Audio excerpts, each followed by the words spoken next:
foundered.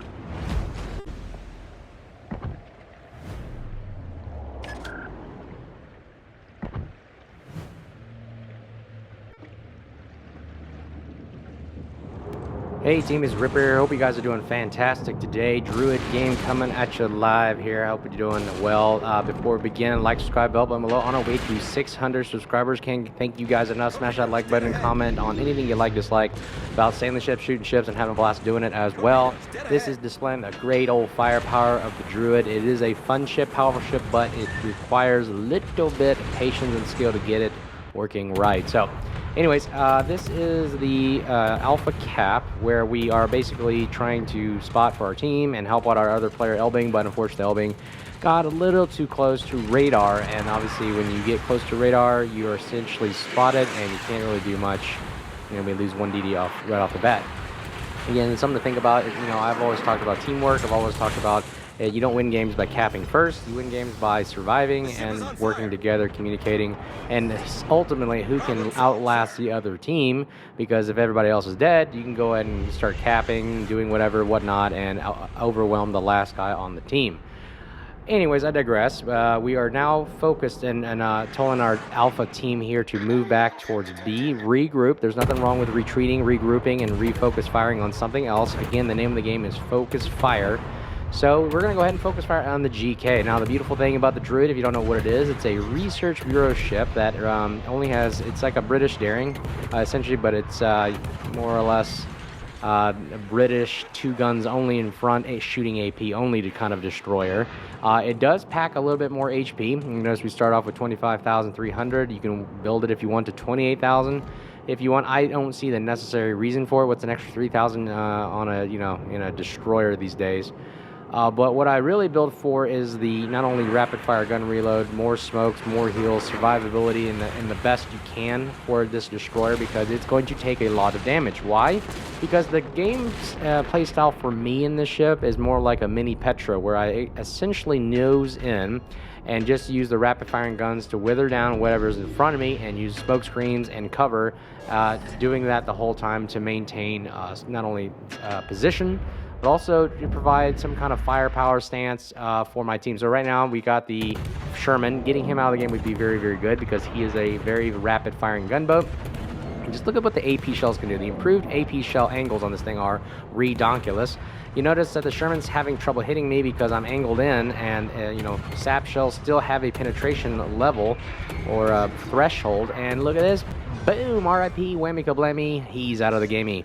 And we take down our first kill of the day. Sherman's gone, and we pop smoke to get us clear of cover, because now the CV's going after us. Now, any kind of concealment we can use to our advantage helps out a lot. We've got a lot of smokes. It's the British smoke screens, and there we go. We dodged one of those runs from the aircraft. The smokes are really, really good for going hidden really, really well. Not necessarily for shooting, but going undetected really fast. So not only do people not shoot at you, CVs can't spot you and drop bombs on you, and you can also have cover while you're capping, the cap, while you're trying to exit the area, trying to maintain as much survivability as you can. And I use the smoke screen as a defensive capability, and secondary is more of a offensive capability. Right now we're working together with our Venom. We're trying to keep him alive. Here it is, a good example of teamwork, ladies and gentlemen. I'm mirroring what the Venom is doing. I'm literally watching his movement, figuring out where is he going, where is he heading, and also covering him as well, because he's got some good concealment. I stay a little bit behind him, use his concealment to detect somebody first, because my concealment's terrible. It's up to, what, if we build it down to lowest 6.6, so not the greatest, not the best, but if you know what you're doing, you can definitely use 6.6 to your advantage and just work with it for what you got. So we're using the Venom now to go ahead and kind of like forward screen for us. We're going to go ahead and follow him and see if we can take out the Charlie team. So we notice majority of our team is now on the Bravo Charlie side, kind of in the back. And we take out their last, which is a good thing. That's one less radar we got to worry about. But now we're going to go ahead and work with the Venom right now and push in towards the rubric. So if we can remove the rubric, that opens up a door for us to attack the Ohio. So that's our game plan right now. The Satsuma takes out our FDG. That's not the greatest, but not the worst loss. I mean, losing a BB, they did their job. They took damage and kind of distracted the team.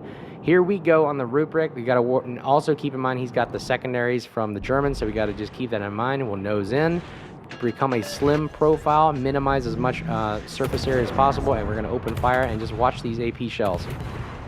They are going to do some massive damage to battleships, especially if they're broadside. You just got to aim up slightly above the citadel there, and you start getting these nice, juicy 1,000 hits. And you notice the reload rate on this, 1.4 seconds is nothing to gawk at. I mean, if every 1.4 seconds you are losing about 7 to 1,000 HP, it does mean something in the long run. And boom, he's out of the game. Now we're going to focus on the Ohio. We pop smoke to make sure the rear ships are not shooting us.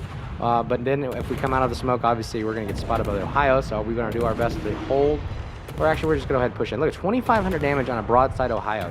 These shells are redonkulous. So we're going to go ahead and run away from the Nevsky that's behind us right now, because we're worried about his radar. And let's see if we can knock out this Ohio. This would help out our team a lot. He's only got 4,000 HP left, and then he goes down to another Ohio. Way to go there, team. We are then spotted again by their CV. So the best thing we can do is turn our A on, shoot the planes, and get them out as fast as possible. And we're going to go ahead towards Charlie Cap and see if we can take the Marceau out or cap Charlie for our team to get us back in the lead. 11 minutes out of the game, first kill 41, and here we go. We got the Marceau, who does out DPM us, by the way. So we're going to have to maintain the slim profile, make him work for his target here. And we're going to just knife in and nose. This is exactly what the Druid excels at. Essentially just nosing in and dodging shells in the slim profile. Ooh, he beaches right there. And boom, whammy kablam, he is out of the gamey. RIP, he's back to 40. Now we're going to go ahead and cap Charlie. That is our second kill of the game. Taking out a Marceau is awesome because their DPM was pretty redonkulous. I've got other videos about their Marceau. I'll let you know what I think about it. I think it's a very, very powerful destroyer. Have you noticed I'm a destroyer main? Yeah, destroyers are fun and they control the battlefield because they control everything. All right, we're going to go ahead and cap Charlie here while all turning our ship around to get into the best position where we can, we're thinking about the follow-on. What are we doing after we cap? We know we can cap Charlie easily. What are we doing next? We're going to go ahead and start moving to the north and help out our team because it looks like all of our CVs and battleships and cruisers are being pesquied or whatever you call it. Annoyed by another Holland, as well as potentially a Kitakaze as well. So we're going to need some destroy cover to the north while our other Shimakaze is going to go ahead and head to the south. And the Shimakaze will provide spotting for the rest of our team to the south. We lose our Thunder to the Satsuma. That's not a good thing. We lose points as well as another good battleship to keep the enemy at bay to the north, because we do have a Conqueror and a Satsuma pushing. So we're going to go ahead and focus and see if we can get our CV to spot the Holland. Now, the good thing about the CV is that the Holland thinks he's got great AA and he's going to keep his guns on. See, the Holland right now, I know he's driving forward. What is a natural human tendency to do? Keep driving forward. It is very unnatural for someone to go zigzag in and out S-turns, trying to go to a place as quick as possible.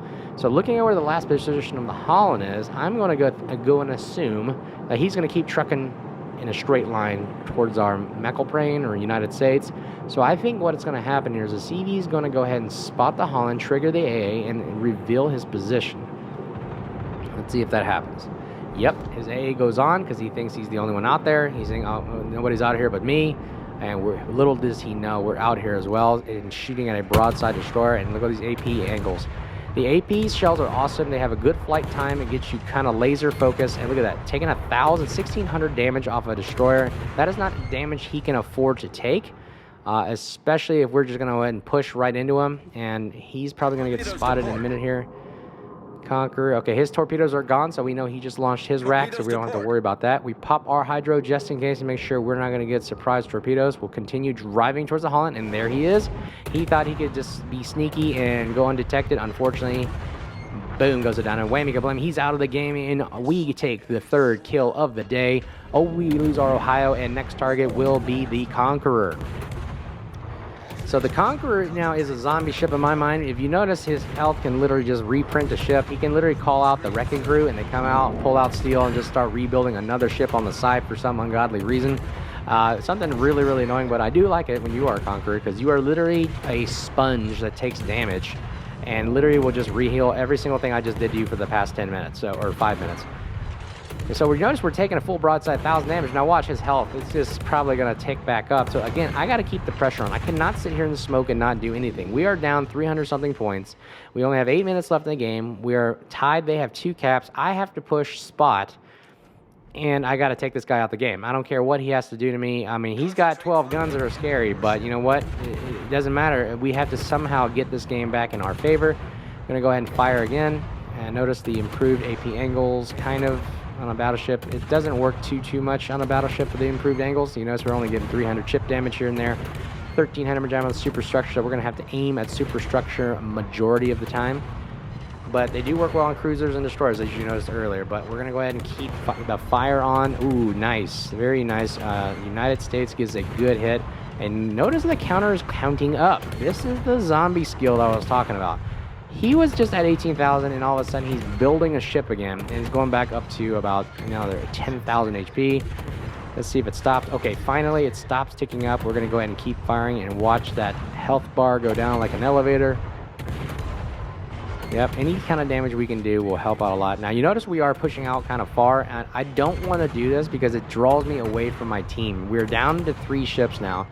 He takes a quick pot shot at us. Only it takes 1 shell to hurt us. Ouch, look at that. That shell, literally, we cannot absorb that kind of damage. He can, we can. So we're going to keep firing and see if we can knock this guy out before we get drawn out too far. Hopefully the CV right now is launching torpedoes, and will this be a good drop? Okay, those looks like some good torpedoes. We're going to go ahead and start our turn back towards our team. And he's out of the game. Way to go, team. Good job, United States. All right, we're going to turn back towards the team. I'm going to go ahead and speed it up a little bit here because we know where we're heading.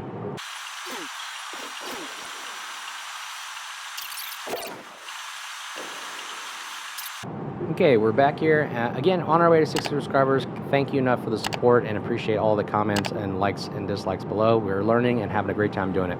So now that we're near Bravo Cap, the only thing we can do right now is hopefully kill one of the ships to take the score back down and cap Bravo. That's our mission right now.